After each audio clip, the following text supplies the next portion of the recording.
কাকিমা কি নিয়ে খেতে বসেছে আর সুবিধা কি নিয়ে খেতে বসেছে। আর উজ্জ্বল দেখো কিছু খাচ্ছে না, উজ্জ্বল খালি পাত একেবারে, জানো তো।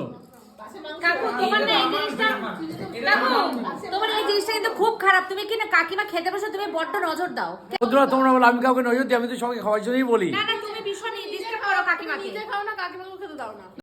আমি আমার সুস্মিতা মা এসছে আজকে, আমি তাকেও খেতে বলেছি। আমি এবার এখানে যেই রান্নাগুলো সেই রান্নাগুলো খেতে পারিনি, সেটা আমাদের দুর্ভাগ্য করো, কপাল খারাপ।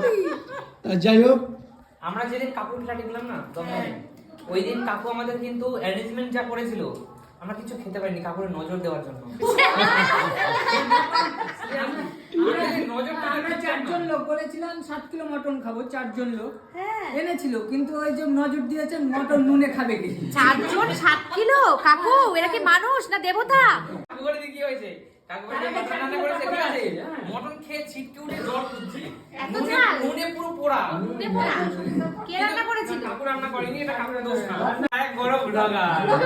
তবে আরেকটা কথা বলি, দেখো দাদা দেখেছো কোনো কথা বলছে না, চুপ করে খাচ্ছে। ওই চুপ করে খেয়ে যাচ্ছে, কোনো কথা বলছে না, দেখেছো তো। কথা বললে কম খেতে পারবো। কথা বললে কম খেতে পারবে, এর জন্য আর কি। ঠিক আছে, আমরা এটা ইয়ার্কি মারলাম। ভালো থাকো, সুস্থ থাকো।